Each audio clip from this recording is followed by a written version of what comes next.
The Cellcast is recorded in front of a live streaming audience.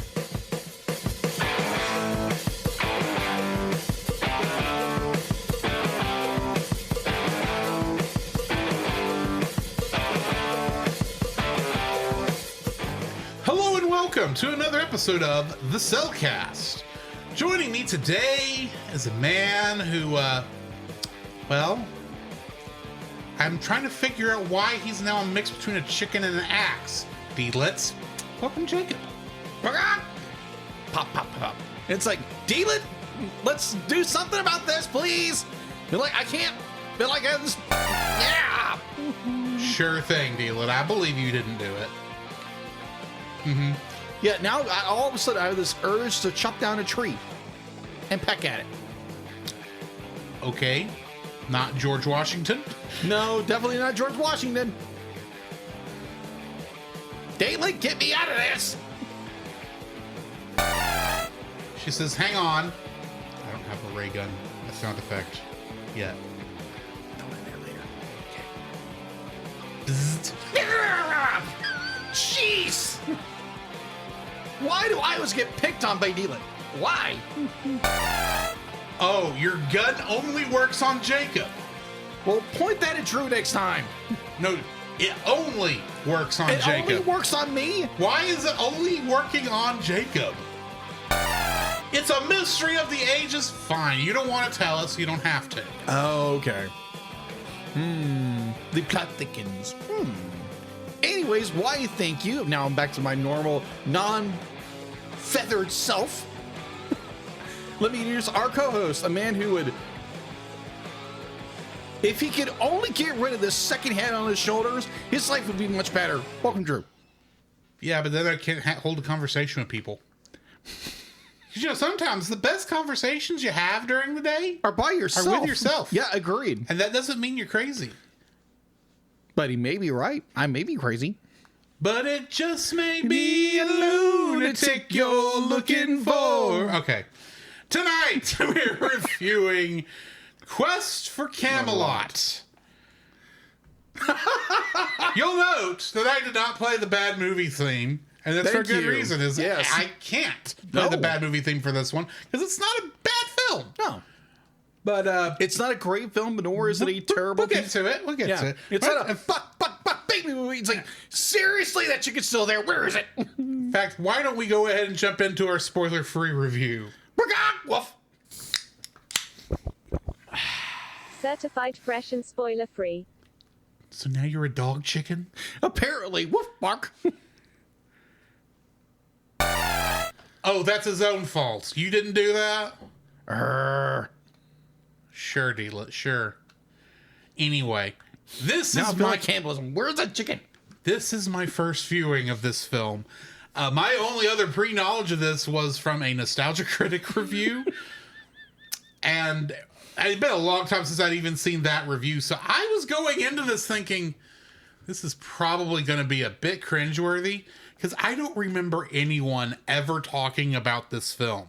I remember people talking about El Dorado, which is around the same time. Yeah. And a couple other Warner Brothers things from this time. I thought some of those were Don Bluth films. Yeah. But this one, I don't remember anyone ever talking about. I remember I remember seeing a trailer. I remember seeing the two-headed dragon. And that's about all I remember. In fact, I didn't even realize that a very famous song originated in this movie. Exactly. Boy, does it not fit where they put it. No, it doesn't. It does not fit whatsoever. But, yeah. This was, like I said, I'd never seen it before. I will tell you that it's got issues. But it's the kind of issues I don't think kids care about. It's the kind of thing adults sitting there watching it are going to think about. So it's not a bad film. I will not say don't go watch it. As always, make your own opinions. Yes. But I will say that I'm probably not returning to this film. Fair. So, yeah. Quest for Camelot is so far not looking good for me. All right, so my first experience with this film, I think I saw the trailer at some point, not when the movie was released. I think I saw it later on YouTube, and I was like, what in the world is this? And then I started looking up what it was, and I found Nostalgia Critic, like Drew said, found it through there. I was like, now I'm interested. Where can I find this film? And I don't remember, because this was back in 98. This was from 98. So I remember I watched it at one point. I don't remember the methodology I watched it in. I don't remember if I streamed it or I rented it somewhere, back in the day where you could rent something. No, this is what it was. I rented it. I did rent it one day because I saw the trailer and I was like, okay, I'm fascinated by this. What is this? And so I rented it and I was like, okay, that's decent. I'm not going to go buy it. But and then I saw a Nostalgia Critic review of it, and that's where I got the two things crossed. Yeah. So I remember watching the trailer, like, man, this is a wow trailer. This looks amazing. And be like, in retrospect, I can see now it's like, ooh, okay, that looks a little crunchy here and there. Yeah. But I did enjoy it, and on this review of it, I actually did enjoy what the movie was. Again, it is not a masterpiece. It is not a flaming pile of garbage. It is one of these. It's a decent film. It could have worked out the bugs a little bit here and there, but overall, I thoroughly enjoyed Quest for Camelot. All right. Well, then on that note, why don't we go into our full spoiler review of the film, and we'll see what we like and don't like about this thing. Yes. The following is a spoiler-filled review for the film Quest for Camelot. Listener discretion is advised. Quest for Camelot was directed by Frederick Duchow, and he also would go on to direct the live-action film for Disney, Underdog. Oh, yeah, I remember you talking about that. Yeah. I actually enjoy Underdog, even though it is a bit cringy and cheesy. But it was written by Kirk D'Amico, William Schifrin, Jacqueline Feather, and David Sider, and is loosely based very on loosely the book The King's Damsel by Vera Chapman. I actually started reading that like earlier this week. It is so different. So different. Looking at the Wikipedia entry when I was looking at it, yeah, you're not kidding. They do take little elements here and there. Yeah, like it is very cleaned up. Very cleaned. Oh my gosh. In fact, I think they would have been safe had they not claimed it was actually based on that book. Well, because it's an original enough story, I think. Yeah, it's got its own IP behind it, but you can see the little elements where it'd be like, oh, they took the main guy's, like, her love interest, his name, and they took the villain's name. Yeah. And they took the basic premise of this damsel that, not gonna spoil the book, but they took the general concept of it and kind of, because what I understand, like, you'll probably get into this into your trivia and all that, but there was they had a much darker version of this movie, probably more based on the book, and then they went and they were going to be looking for the Holy Grail. Yeah, they were looking for the Holy Grail, which is in the book. Yeah, but yeah, it was definitely going to be a much darker film, and then they decided to be like, oh, let's Disney-fy this. Because this was the era where everyone was trying to beat Disney. Oh, yeah. By doing what Disney did. Yeah, more on that in a minute. Getting into the cast, we've got Kaylee being voiced by Jessalyn Gilsig. I'm probably mispronounced that, and I do apologize. But she played Terry Schuster in the television series Glee. Garrett was played by Carrie Elways. And I know what movie you're thinking I'm going to say he was in. Twister. That too. I know which one you're going to say. Yeah, you think I'm going to bring up him being Wesley in The Princess Bride. As you wish. And technically I just did. You did. But for a more fun choice. Pistol Pete Whipple in Knuckles, the TV series. Oh, yeah, that's right. He was the villain. He's the villain. He's the villain. He's the bowling villain and plays the deputy's dad. Oh, wow. It's And that film is goofy. That show's goofy, by the way. We will have to review it before we get to Sonic the Hedgehog 3. We'll review the series. And okay. Well, we'll just throw it into TAS. Okay. By the time we finish Sonic the Hedgehog 2, by the time we finish Batman and do Sonic the Hedgehog 2, we'll have Roar Space again. And it's only six episodes. So it's not going to take us long. Nah. So Ruber, our villain, was played by Gary Oldman. Oh gosh. I have to say it here. Gary Oldman is a fantastic actor. Fantastic actor. He's half the time you don't realize it's him until you're looking at a cast list. Oh my gosh. But his performance as Ruber. Yeah, I think it's one of the or the Red Knight if you want to get specific. Yeah, he's the Red Knight.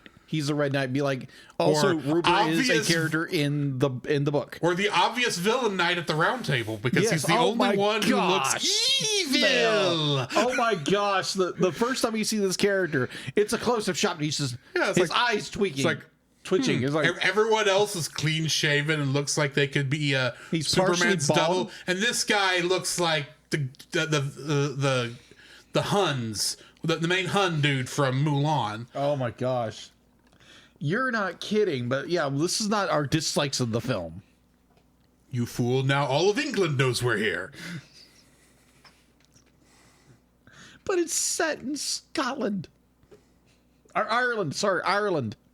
Scotland would make more sense. I think it's actually Scotland because it's Celtic. That is in Scotland. In Scotland. I'm sorry. Scotland. Anyway. Yeah, which no one speaks in any Scottish accent at all. Since Jacob interrupted me in the middle of my line there. Sorry, I couldn't help it. Gary Oldman, yes. He actually played Harry Truman in Oppenheimer. He did. And many others. And that's another character. It's like, I didn't realize that was Gary Oldman. Mm-hmm. Devon, one half of the two-headed dragon, was played by Eric Idle. Yes. And he played, among many other characters in the film, Sir Robin in Monty Python and the Holy Grail. You're welcome, Roy. Yep. Cornwall, the other head, was played by Don Rickles. And you probably remember him as Mr. Potato Head in Toy Story. That's Mr. Potato Head to you. That's what it said. I know. I was quoting the movie. I know. Juliana was played by Jane Seymour. And in Dr. Quinn, Medicine Woman, she played Dr. Quinn, Medicine Woman. Oh, that's right. That's the mother, right? That's the main character. No. Yeah, the mother in the movie. Thank you. That's sorry. No, gotcha. ADD brains. It's like you latch onto one thing and it's like, what? Context? I understand. I just didn't make the context jump. Yeah, exactly. King Arthur. King Arthur was played by Pierce Brosnan. Yes. And he plays Bond. James Bond. In GoldenEye, When the World Is Not Enough, and 3 other films that I don't remember the names of. Totally, I think it's 2, but nuance. I thought there were 5 movies before Daniel Craig after GoldenEye. Let me look. It doesn't matter. Let's move on. Okay, got it. The Griffin, and that's all we're given for a name for him, was played by Bronson Pinchot? Oh, Bronson Pinchot. Yeah, him. And he played Sergey in Beverly Hills Cop and Beverly Hills Cop 3. And I'm betting Beverly Hills Cop 2. I just didn't go down that far to look. Probably. And probably the new one on Netflix. Probably. Blade Beak was played by Jaleel White. Urkel in Family Matters. And Sonic. The original voice of Sonic the Hedgehog in Sonic Sat AM and The Adventures of Sonic the Hedgehog. Which I prefer.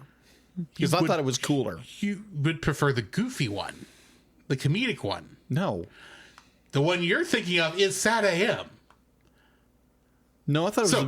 There were two... I'm aware of this. At the same time, as you know, there were 2 Sonic the Hedgehog cartoons that were on at the same time. That's right. The one that played throughout the week was called The Adventures of Sonic the Hedgehog. Yeah. And was the more comedic take on the franchise. Whereas what we now call, was just at the time called Sonic the Hedgehog, and we now, to help differentiate it, call it Sat AM, because Sonic Saturday Morning was played on Saturday morning, and it was the much darker TV show. that we okay. are probably going to do on this show at some point. We hope, if time allows. Yes. But anyway. Yeah, they're going to be, I am not disputing you at all. Be like, Yeah. for some reason, I got those two mixed up, and I was like, no, It's I very don't- easy because it would make more sense for the more serious one to be called The Adventures. I'll admit that. Agreed. Lionel, the father, Yes. was played by Gabriel Byrne, and in the movie The Usual Suspects, he played Keaton.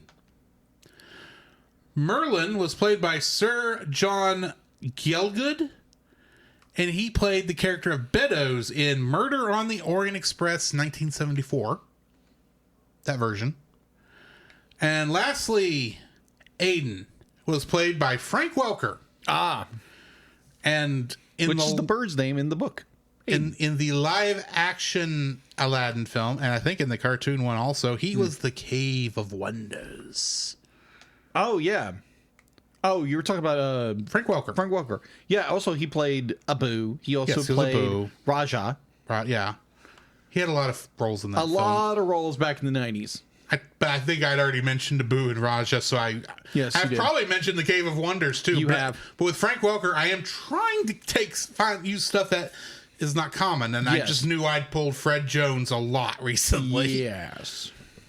It's kind of hard not to. Because this is a musical, and not all the actors are capable of actually pulling off singing. Yes. We had 4 singing voices. Yes.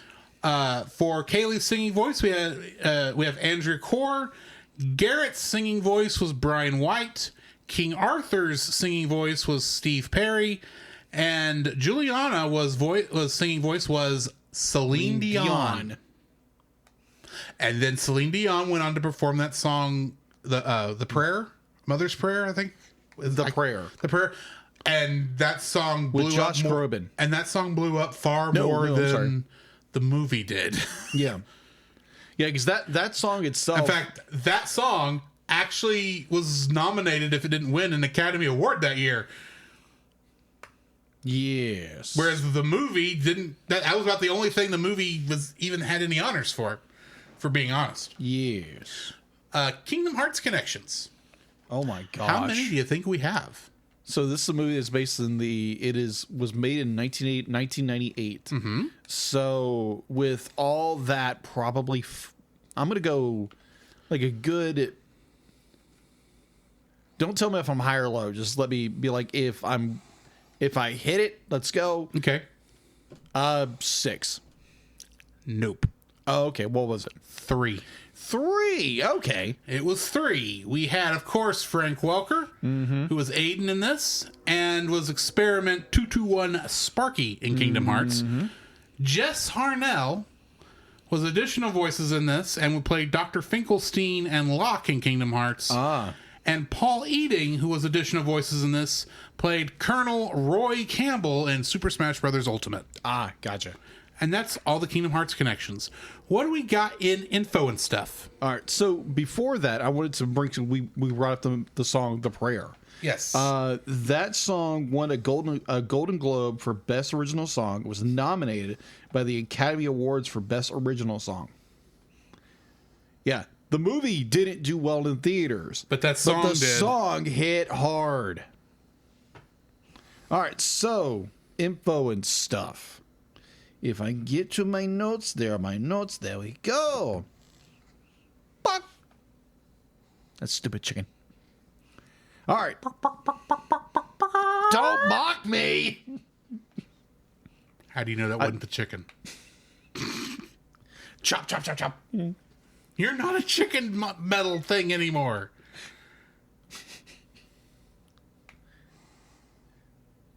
Info and stuff, please. Yes, sorry. Get you back on track. You broke me. You broke me with that one. I don't know why. All right, so info and stuff. IMDb has a 6.3 out of 10. Rotten Tomatoes has a 4.1. With its audience score 60. So there was a little split. Mm-hmm. All right, so you can watch it for free on Tubi, Roku TV, and Plex, all for free, and Apple TV and Prime Video for $3.99. How did you watch it? Tubi, same here. Yeah, so if you want to go watch it for free, go watch it on Tubi. It's very easy to find. Indeed. Now, I think what we're getting an odd DVD transfer, because that's all it got was a DVD transfer, DVD and VHS. We'll get into that in a second. It wasn't a particularly famous in demand film. No, it wasn't. It still isn't. All right, so production was by Warner Bros., distributed by the same. Its runtime was 86 minutes. Its release date was May 15th, 1998. I was in 98. I was in high school at this point. Let's see, box office. I was still in junior high. Fair. All right, so box office. It had an estimated budget of $40 million. Now keep that number in mind, people. $40 million for a estimated budget. Mm-hmm. So it's opening weekend for the United States and Canada. Funny enough, I checked out a woman who was from Canada today, which is very interesting. I met her once. That was a very interesting interaction. All right, so it's opening weekend. It only made about $6 million and some change on its opening weekend on May 17, 1998. Its domestic gross for the United States and Canada was $22.5 million, and the international is not that known. So you had a movie that had an estimated budget of $40 million, and it only made back half that. That doesn't include how much it had to pay in advertising, because this had so much advertising behind it. It's not even funny. Yeah. And yeah, it flopped.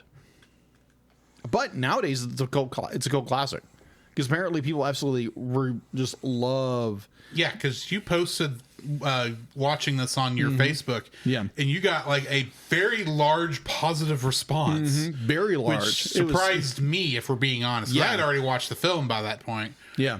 But like so many people like, oh, you unlocked a childhood memory. Oh my gosh, thank you. And I was like, huh.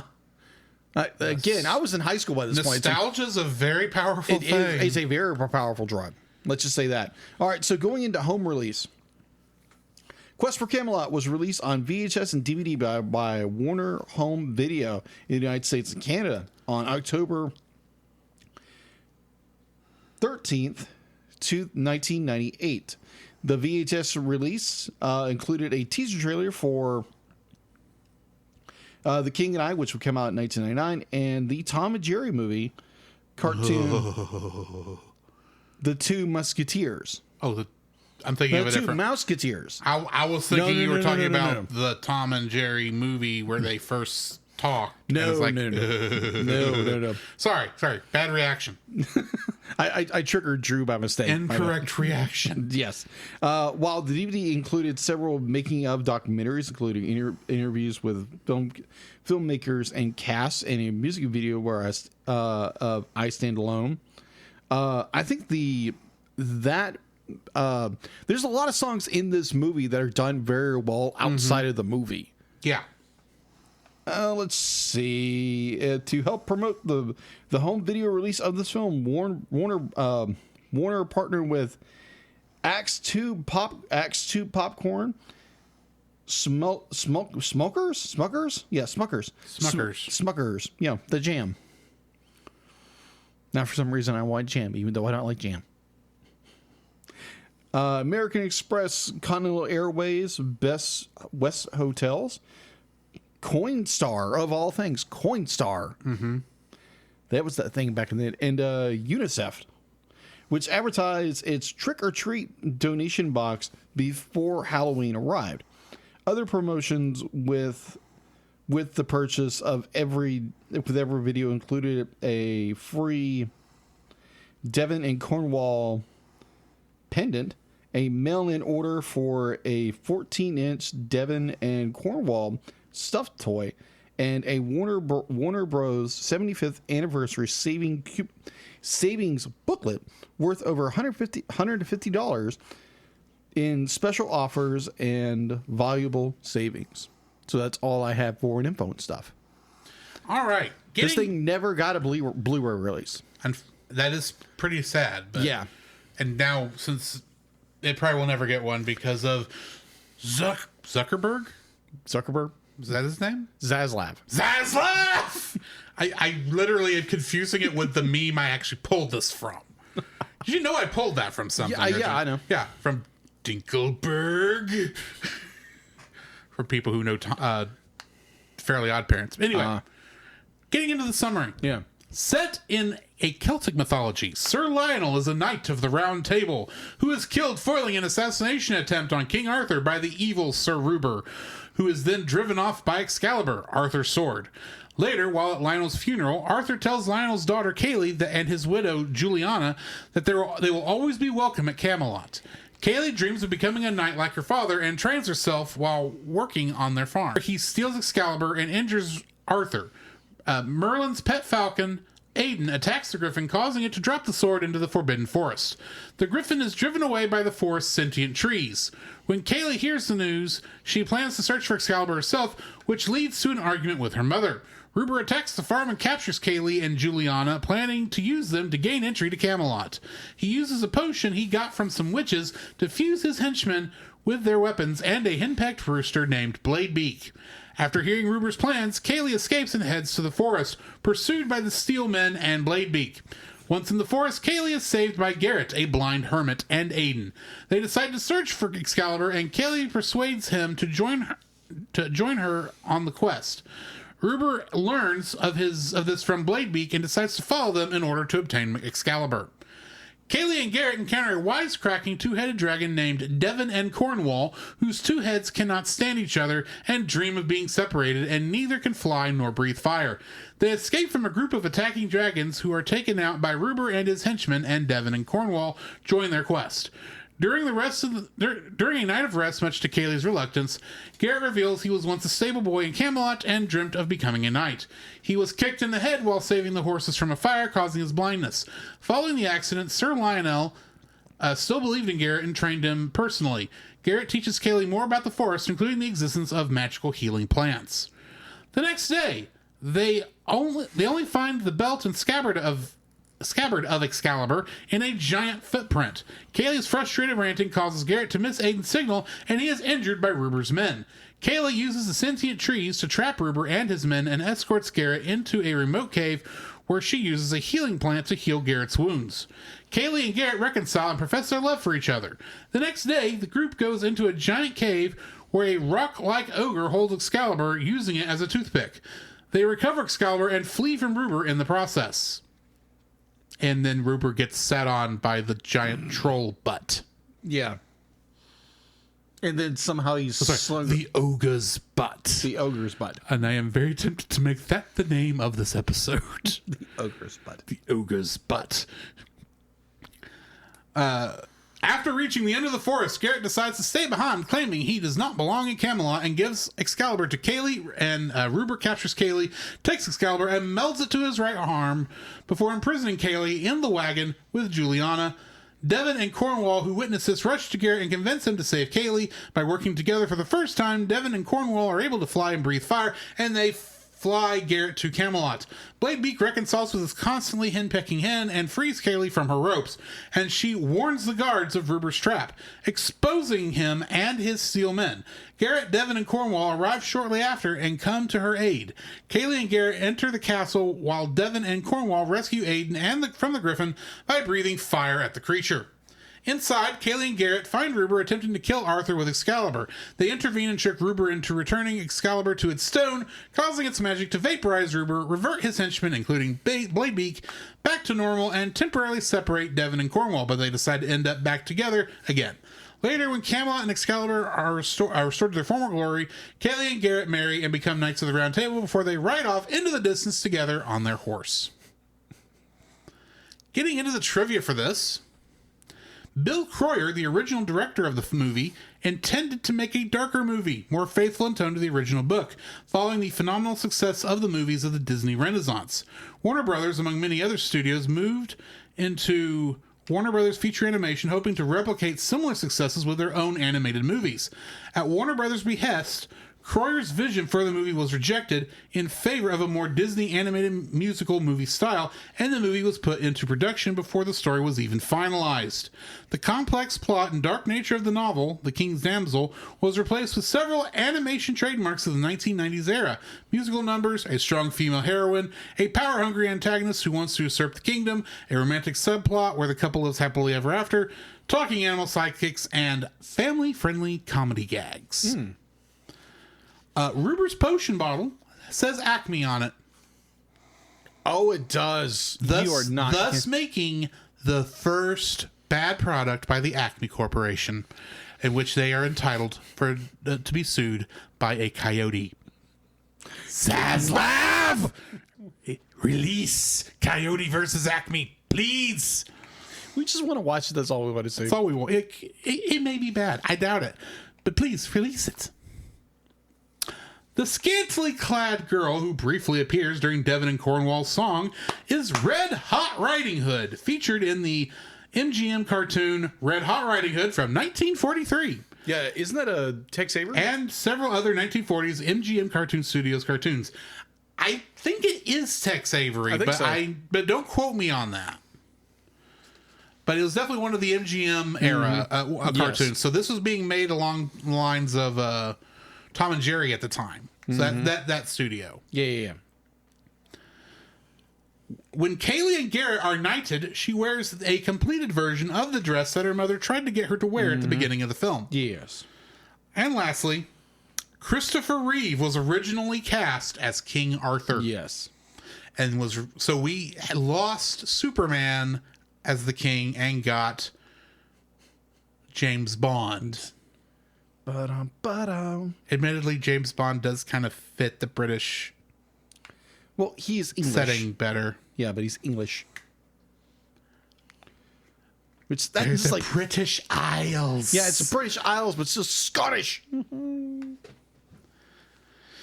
Anyway, sorry, my family's from Scotland, so it's like, someone got a burr up their side, a burr in their saddle. Yeah, a little.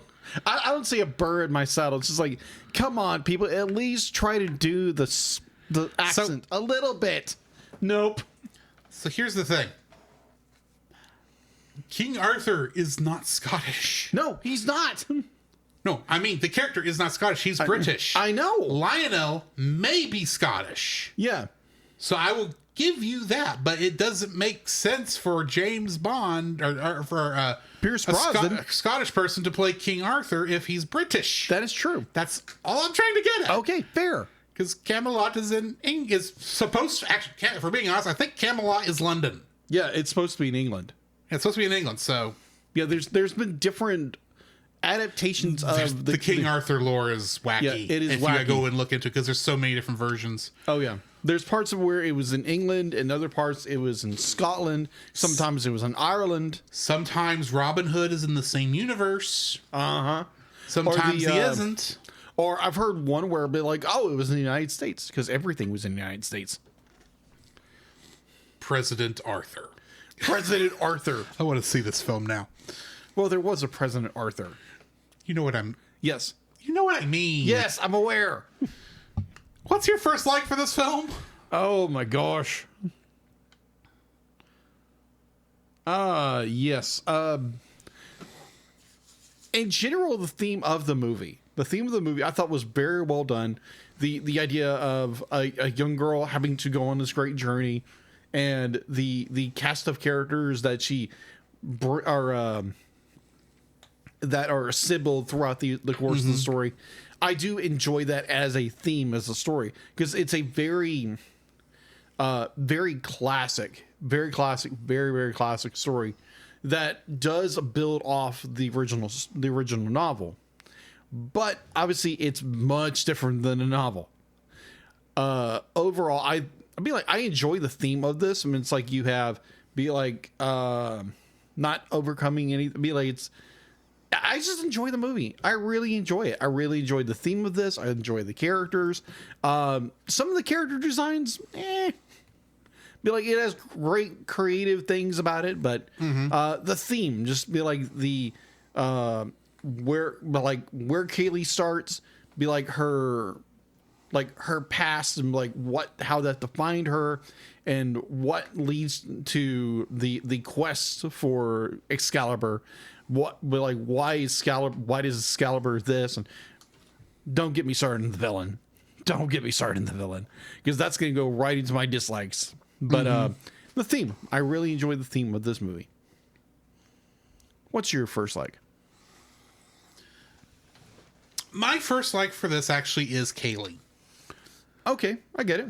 I'm not going to say I'm a sucker for strong female protagonists, but I have watched a lot of Hayao Miyazaki films that feature strong female protagonists. I'm in the same boat, man. Granted, I'm sitting there going, I was like, okay, this is medieval era Britain. Mm-hmm. You're not going to be a knight. I'm sorry. No. But even in the book, she's not a knight. Yeah. She's a damsel. But at the same time, I appreciate the idea. Is like, okay, I appreciate the fact that this girl can stand on her own. She doesn't need a prince. No. She gets one. Yeah. In a sense, not an actual prince, but you know what I mean, the archetype. Yeah, the unlikely prince. She gets a good love interest, and it works. And I like the fact that the two are able to bounce off each other and not one having to conform to the other, if that makes sense. They both have to learn how to work with the other one. Yeah.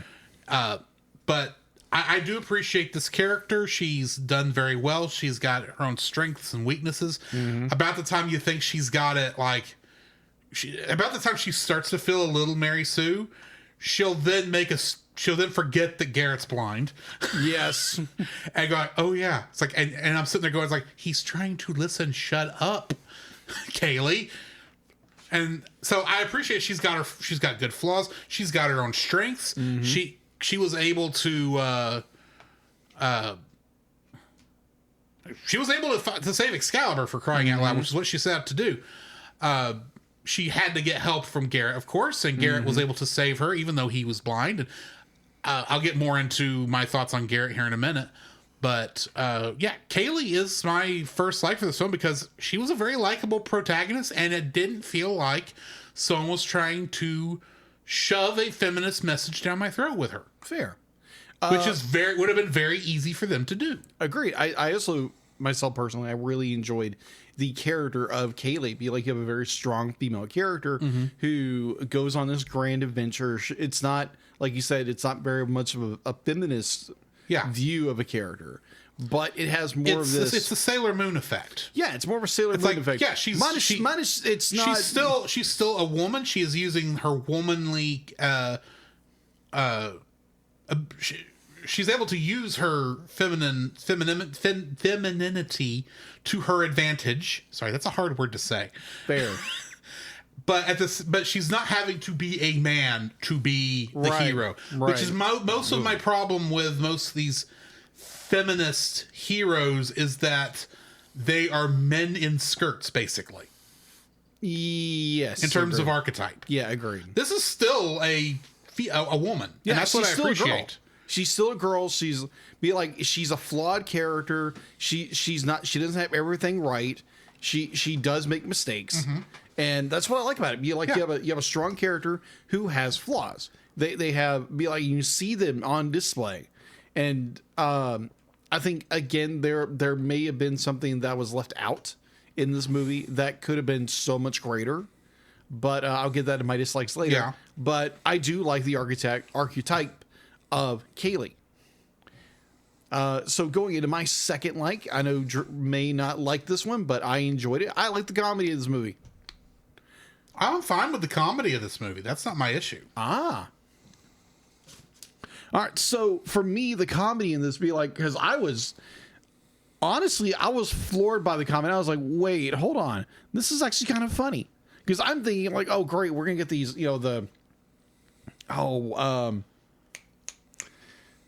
so-and-so and Frankenstein. We did that a couple months ago. Oh, are you talking about Abbott and Costello? Yeah, Abbott and Costello. I was not expecting something like that. I was like, okay, this is not actually bad. This is actually very funny. And I found myself chuckling at these two, knucklehead dragons. Mm-hmm. And Blade Beak, I was like, okay. I was thinking like, okay, this is gonna be the dumb character. This is gonna be the Jar Jar of everything. But he was actually kind of funny. Be like, he actually did a thing or two. I would still say he is the Jar Jar of the film, but we'll get into my Jar Jar theory in a minute. Yes, but because I don't want to interrupt yours. No, you're good. But yeah, I enjoy the comedy aspect of this film, and they're gonna be like, I do have a very odd sense of comedy. Be like, but for something like this, be like, you have they kind of pulled a little bit of a Robin Williams genie from Aladdin in this with these two dragons. But I feel like overall, I really enjoyed the comedy. I really enjoyed their two banters of like, be like, they can't stand each other, but they're the best of friends, and they're gonna stick by each other no matter what. Pardon the pun. But even to an extent of Bladebeak himself, like, he was kind of a character. I thought initially he was going to be this little stick in the mud who literally was this. I wouldn't say. I think of Moana. I think of the chicken who literally does nothing. And that was my initial thought. He was going to be a funny animal sidekick and not have any more anything more on the plot than that. Yeah, exactly. So, I was very surprised. And overall, the comedy in this movie I thought was great. I wish they would have done more with it. Like, again, there's more this movie could have done, but it chose not to.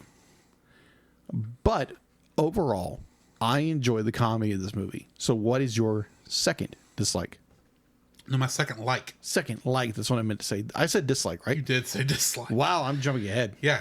No, my second like for this film is actually the character of Garrett. First off, this film does something no Disney film, to my knowledge, has ever had the guts to do, and that's have a blind character as a major character. That is true. That I could be wrong. If someone knows of a Disney character I'm unaware of that is actually blind, I'm not talking about Robin Hood as the beggar thing. I know he's pretending to be blind in that scene, but I mean, an actual blind character, like the guy cannot see, and they actually go into how he became blind by being kicked by a horse. That's a very brave thing to do in a kids movie, to actually show that and actually have it be like a major character thing. I thought it was done extremely well, especially how he's able to hear and use his other senses to actually be able to figure out how to get around. It's very much a Daredevil sort of thing, except instead of having super echolocation, he's got a falcon friend that technically only appeared a couple days ago, according to the way the story works out. Yeah. But either way, the guy's able to survive in an enchanted magical forest with no help for who knows how many years. And he's able to get Kaylee out of the forest, and then is later able to save her and help her, save the kingdom. And he can't see. No. And there's never a point where it's like they're never using magical. He doesn't have magical sight, which is how I would describe Daredevil's version of blindness. He's just blind, and he's learned how to use everything around him to the best of his ability. And he's able, despite the fact that he is visually disabled, he's able to stand on his own. And I appreciate them actually showing that, and how that's not really holding him back from doing anything. The only thing that's holding him back is his embarrassment, I guess, or I think it's more of his shame than anything. It's shame. It's his shame of feeling like he can't show his face in Camelot again now that Lionel is gone, as the only person who believed in him and was still trying to train him as a knight.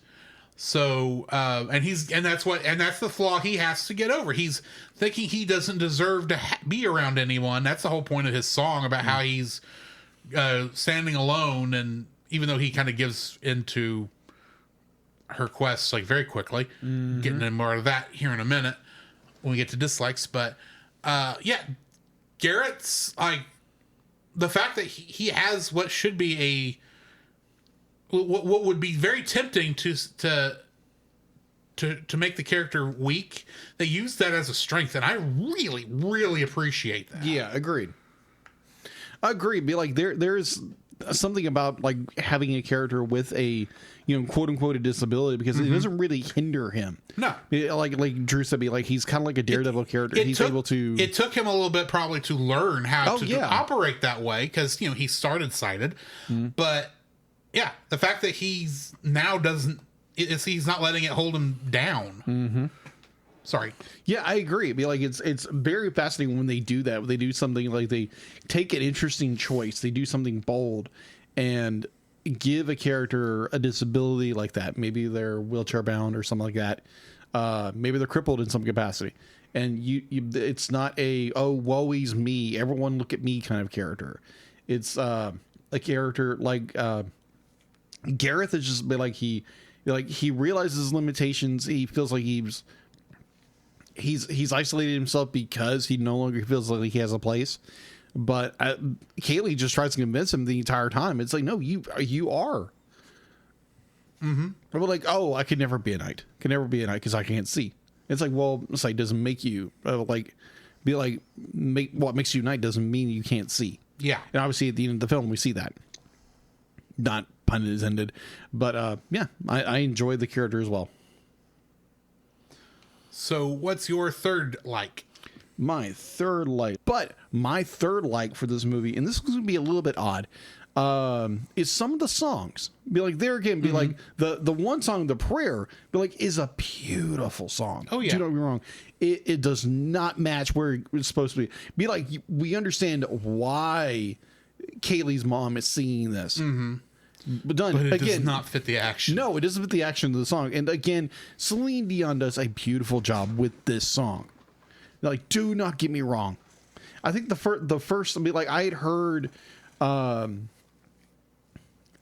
most people probably, if you remember back in the 90s, Leanne Rimes, be like, she did a song for this, Looking Through Your Eyes, and oh my gosh, this song hit so freaking hard. I love this song to death. And some people are like, what? It's like, yeah, remember at the very end of this movie, they're playing Looking Through Your Eyes, but it's done by Leanne Rimes. And I love that song. Absolutely love it. I mean, like, there's some songs in this movie that's just kind of... Now, the original version, it's just... It's kind of bland and boring. It's okay, it's the love song. It'd be like... It's just, yeah, but when you get to the pop version of it, it's so freaking good. Oh my gosh, I love it. I think it's one of the main reasons that drew me to this movie, because it had the song in it, and it's like, wow, I love this song, because I think I was on a Leanne Rimes kick, music wise, but overall, be like, you just have some of the music in here is done very well. Like, definitely we're talking to the orchestral music, because it does invoke more of this, it's based in Scotland, so you have a lot of, bagpipe sounds and that kind of stuff. So it sounds like it's from, its native country, and it has this. Now, granted, the song with The Prayer, song by Celine Dion, be like, is a beautiful song. It doesn't match what's going on, because you have this amazing moment, and you could have cut it off there, but no, they just play the entire song through this, and I guarantee it's gonna come up in a dislike somewhere. But some of the music is done incredibly well. It is very, like I said before, this song itself won an award where the movie itself flopped. So, just saying, some of the music is really good. All right, so third dislike? Third like. You're just trying to jump ahead. Apparently, I'm just one of the getting dislikes of this movie. Yeah. Which is not my intention at all, people. I just keep getting the words mixed up. My third like for this film. No, that's a different animation studio. Leica? Not you. Ow. I ain't talking about the dog. What? Be like the transformation into a wolf? I was Never mind. I was talking about the animation studio that made Kubo and the Two Strings. Yes, I'm and aware. other films of that nature. Yes. Anyway. Moving on. Dig-a-doom, dig-a-doom. My third like for this film is I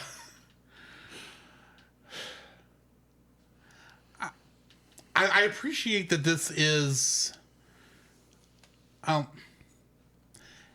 Disney film that's not made by Disney. No. It's Disney-like. It's Disney-esque. That is probably to its detriment in general, because obviously, it's. But I appreciate them trying to do to fight Disney on their own terms. Fair. Because, I mean, granted, this was near the end of the Disney Renaissance. Many people claim that by 1998, the Disney Renaissance was already finished, and while we weren't in the Dark Ages yet, because we still have a couple of good films that come out after 98, like Emperor's New Groove and Lilo and Stitch. We're not, it's... I understand why they want to fight Disney on their own turf. And Fox had just previously done this, or somewhere around here, with Anastasia. Warner Brothers had also done it with El Dorado. Yeah. Road El Dorado. I understand why they're fighting Disney on their own turf, but I feel like of all of them, this is the only one that was actually fighting Disney on the turf it was actually on, and not trying to be Disney of old, if that makes sense. Yeah. It was taking the 90s tropes. It was very much on the 90s tropes. More on how well I think they implemented them. True. In a few minutes. But this is the thing is, with King Arthur stories, you generally have either A, the once and future king, which would include what is that Disney movie that was King Arthur that we reviewed? Not Black Cauldron. Well, there's Sword and Stone. We haven't Sword in the Stone. We haven't done Sword in the Stone. No, we yet, haven't. I don't think. But Sword in the Stone is actually adapted from the Once and Future King by E.B. White.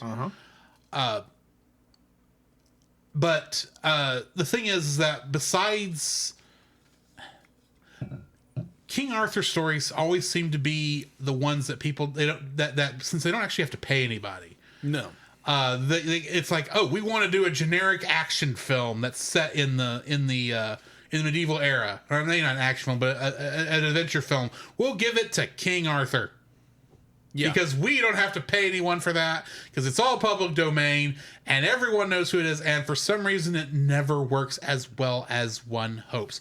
Robin Hood has some of the same problems. Right. For what this is, why I think it does have some issues, I actually thought the Disneyfication of King Arthur in this way, and I hate to call it Disneyfication because this is not Disney, this is Warner Brothers, but they were trying to play on Disney's turf. They were. I appreciate this original telling of a King Arthur story, or a story set in the King Arthur mythos. I'm not going to sit here and tell you I know everything. I've only really read The Sword and the Stone. Part of the Once and Future King. I didn't get too far into the rest of that series, but that saga. But it's so many of the other ones that I've watched, like the King Arthur stories. And granted, I'm not counting Monty Python here because that's a horse of a different color, if we're being honest. But so many of the others, it's like, oh, we're either trying to subvert the Arthurian legend by trying to make these characters more human. Yes. Or we're just going to play into some goofy aspects. This actually feels like it's a decent telling of a story within that mythos without feeling like, while being very respectful to the characters of Arthur and Merlin, these classic characters. Granted, many of the other Knights of the Round Table appear to be original characters in this, instead of being based on like Lancelot and Galahad and all those other characters. and yeah, it's not taking on like one of the big major stories. So you're not going after Morgan Le Fay or Arthur's half-breed son or any of those other. It's an original story set in this mythos, and it works very well for what it is, because it's not taking away anything from the Arthurian mythos, but it's still telling its own story, and it works well. So yeah, I guess what I'm appreciating of this as my third like is the fact that this is a very well told story to subvert and make it more realistic or darker or anything. Yeah. I'm sure the original story does. We know it has a darker tone. It does. It's more adult, and there are some of the. I say it's more adult. If you actually read a lot of the other King Arthur books, there's not. They don't leave much to the imagination. No. they're just as sinful as anybody else's from that time period. But I just appreciate this is a good for a child. This is a very good introduction to the King Arthur mythos through this other corridor. And there was a lot of things that they didn't necessarily go into detail in explaining, but because I knew the stuff from the other Arthur stuff, I was like, oh, okay, I get what they're doing there. That may cause some issues in other places, but I never felt like. I felt like they treated the audience with respect when it came to the King Arthur stuff. Agreed. Of not explaining it, because A, it's not that important for this particular story, but not holding your hand with it either. Agreed. So yeah, that is, even though that kind of will lead into a Deus Ex Machina ending, that's actually my third like for this, is the fact that it's a good entry point. I guess that's what it is. It's a good entry point for King Arthur stories. Agreed. But now we need to go into dislikes. Yes. What is your first dislike? Ruber. You mean Shao Kahn? Yeah, Shao Kahn. I think that was his name in Mulan. I'm sorry, this guy is a copy paste. Gary Oldman does a good job. Oh, good night, yes, but oh my! But the rest of it. Let's just be fair. If you've seen Quest for Camelot, be like, it is like, it's set up so great, and be like, the idea, like, he is such a comedic villain. Yes, it is so heartbreakingly stupid. It's like I understand you want to introduce a villain that is going to stand out visually, and again, Gary Oldman does a fantastic job as Ruber. Am I saying his name? Ruber? Yeah, Ruber. Yeah, Ruber. Which, again, that's taken from the book. Because one of the villains is named Ruber. He's not a very good character, let's say that. But when you introduce your main villain, as you have this close-up as he's coming towards the camera, and he's eyes twitching at you. And he's got this weird, wicked grin. He has gnarly nails, and he's got red hair. He's the Red Knight, obviously. But, oh my gosh, it's so freaking cringy the entire time. It's like, ugh. I can't take you serious as the villain. And I don't think the idea, the concept that he's not supposed to be taken seriously, or in some ways, he's supposed to be taken seriously, this menacing threat. But he's just not. He is just he's this joke that, oh my gosh, if they would have done something a little differently, in my personal opinion with Ruber, is made him more of this, like a sleeper kind of villain. Be like, he comes in, he kind of looks like everybody else. Maybe he's got a red hair, but it's pulled in a knot or something like that. He looks noble, like everybody else. Instead of looking like this wild-eyed, crazy person, the first thing you see of him, you're like, he's the villain. This is going to be bad. Yeah. I mean, I have nothing wrong with that design after that scene. That makes it kind of makes sense. But there was no hint. No, there was no hint. They didn't try to hint at all that this guy was a noble knight of the Round Table. It's like you see him and it's like, oh yeah, you're evil. Yeah. There's definitely evil. Yeah, paint by numbers. This guy's a villain. And I wish they would have done something different, because they do so many different things in this movie. But they take the paint by numbers, the villain from Mulan.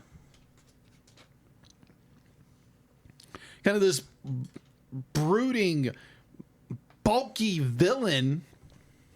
And to me, every time he's on the screen, I'd be like, this is laughable. This isn't threatening. This isn't villainous. Like, his whole plot is to be like, I'm going to take over Camelot, and I'm going to take Excalibur, and I'm going to become king with your little motley band of misfits. Mm-hmm. You're going to take over Camelot with King Arthur and the rest of the Knights of the Round Table. You realize there's 12 of them. Well, correction, now there's 10.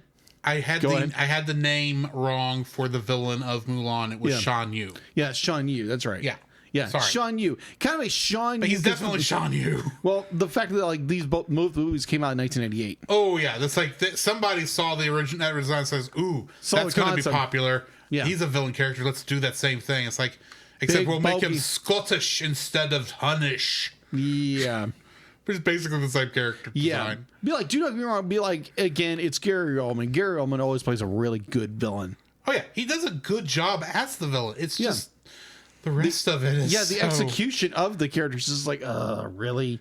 But I mean, like, okay, be like, you saw his demise coming.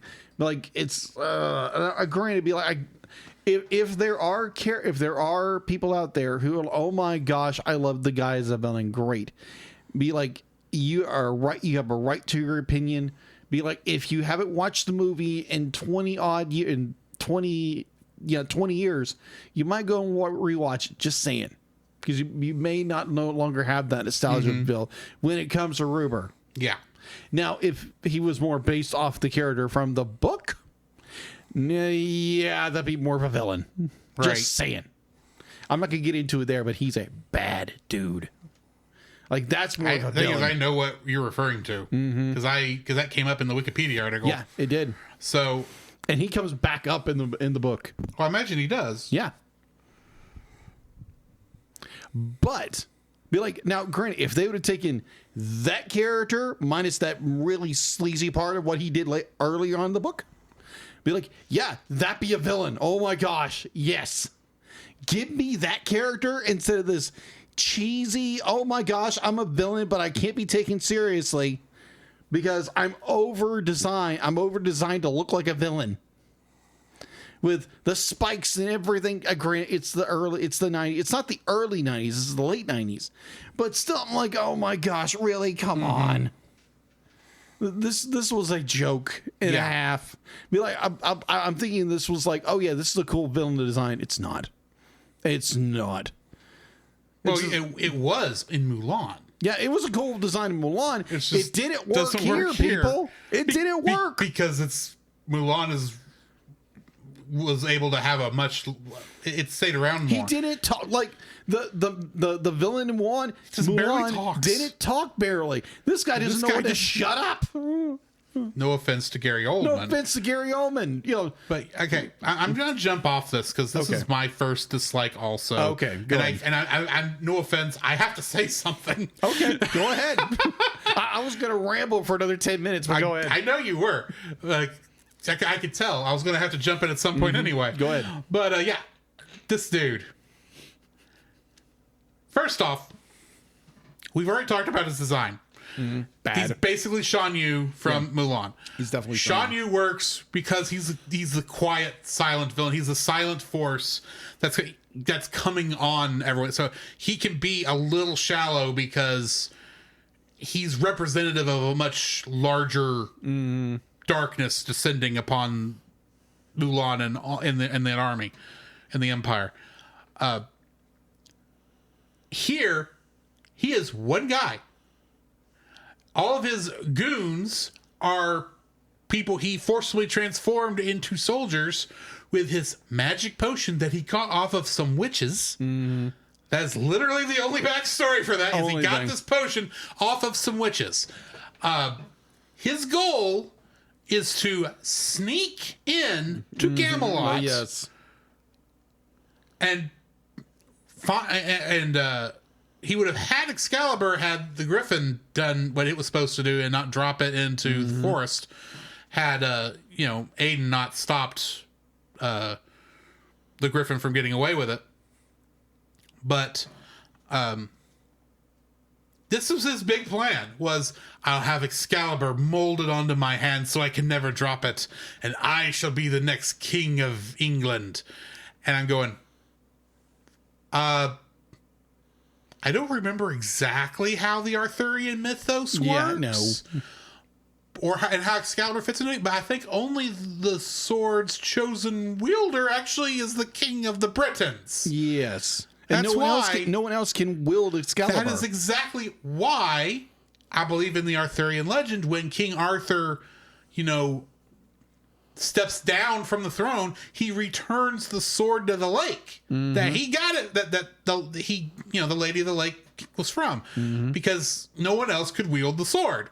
That was the whole concept. This is not like Thor's hammer, where anyone who would be worthy would wield the power of Thor. No, only King Arthur can wield Excalibur. That's 90% of the point of this thing.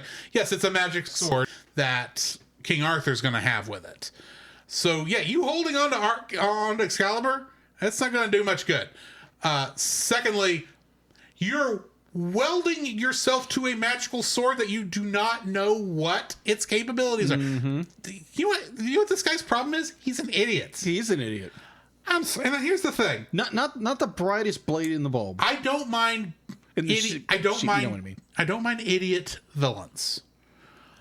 But this is not the story where an idiot villain needs to be the villain. Because you have somebody going up against King Arthur. I'm saying, I hate to say this for Kaylee, but King Arthur's a hero for a reason. He is the Superman of his era. Yes. Okay? Even though Kaylee needs to... Kaylee getting the sword to Arthur is an important part of that. Do not get me wrong, but it's still... You're going against Superman, and basically your big way of fighting him is that you are going to somehow... You're not going to fight him with kryptonite. You're going to fight him with something that somehow powers you up but doesn't weaken him in the slightest. But yet he can wield... I'm not explaining it very well because the only thing I could think of was kryptonite. But either way, it's like you're going up against the guy with his own weapon, and you think it will listen to you. Yeah. That never works in any fiction. No, it doesn't. That's not going to work here. You are an idiot. I understand I understand his point. If this had not been a magical sword, then him hitting them tricking him of putting it back in the stone would have had no effect. But this is obviously a magic sword. And him putting it back in the stone, which, granted, I don't think the stone that King Arthur pulled the sword from was in Camelot. I could be wrong. No, it wasn't. But I don't think they built Camelot around that because that would have meant they would have built it around the lake, and the lake is not even in this film. So anyway, it's just the villain is stupid. Yes, his plan is stupid. He can't even his loyal minions that he created by using this magic spell, this magic potion that binds them with metal, does not even keep his minions loyal to him. No. It's a dumb plan. It's a dumb plan. This guy was never going to win. Even if... And this is the problem with it. Because here's the thing. Had I want to say Shan Yu, had Ruber found Excalibur in the forest himself, done what he did to get it onto his hand, like he did in the film, and went up against King Arthur, and King Arthur did the same thing that Kaylee and Ruber and Garrett did, the same thing would have happened. You want to know what that means? The problem with this film is our characters are not important. Our heroes are not important in the story because our villain is so stupid. He's going up against the hero of ages with his own weapon that obviously the hero is going to win because you're going up against him with his own weapon. He knows it more. it's stupid. Yes, agreed. It doesn't make any sense why this guy thinks it will work. This is the type of villain that you show up in your first episode of your anime to, be the thing that gets the heroes going, but is never intended to be the final villain. Mm-hmm. Never intended to be the evil villain of the story. This is your first grunt that you take out in 5 minutes. And he somehow keeps showing up in this film. He's a dumb villain. Yeah, Gary Oldman does a good job with what he's got. Yes. But this villain in concept is dumb. Agreed. Very, very dumb. What's your second dislike? My second dislike would be... Okay, so the designs of the character, definitely all like the fantasy characters and all that, minus the troll. I understand that was ambitious, very ambitious back in 1998, 97, 98 when they were creating this. But the human character designs, they're not bad, but good night, they are so flat. Just so flat design characters. I'm not talking about the characters as a whole. I'm talking about the design of the character as a model. It is very flat. It's just, if they would give it more dimension, like gave more shadow to the character, and they would be a little more appealing. Like, granted, they give the characters shadows as they walk, but they don't give shadows on clothing or anything like that, because it gives no dimension to the character. Now, granted, I might be misspeaking in this, but my personal opinion, if they would have put a little more money into giving these characters, actually putting shadows on them and not little light reflections, which don't do now, granted, it could have been the transfer, which we watched on our Tubi. But it could have been that. I could have been just misreading this wrong. But if I remember correctly, the DVD, VHS, whichever it was that I rented all those years ago to watch this movie, it might have been better. But granted, it could be the transfer. I could be wrong, but these characters seemed a little flat on the plane, minus their own shadow that would follow them around. But it's not bad. It's just, I think it's a critique. Now, granted, I could be misremembering because there again, I'm watching a transfer on Tubi.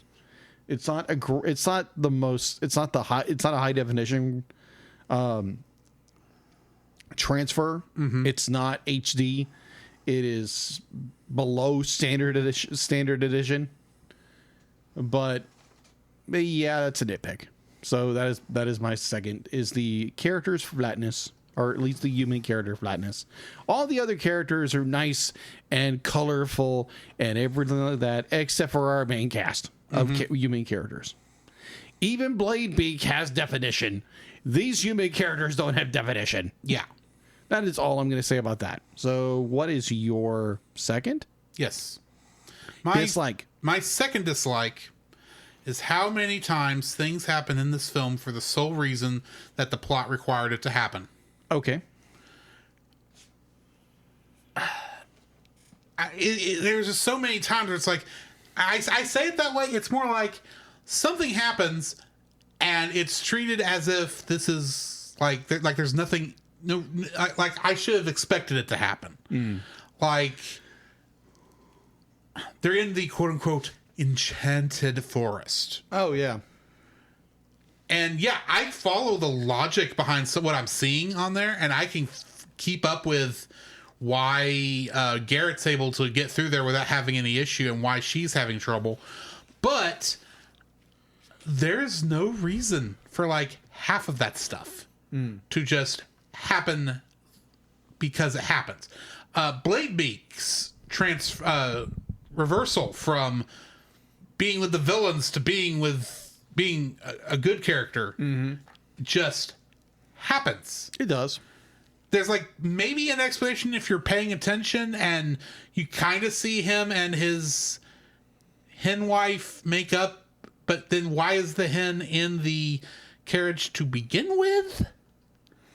Yeah, I think it's. I do agree with you. The hint in the it's like, oh, let's just bring another chicken along with us.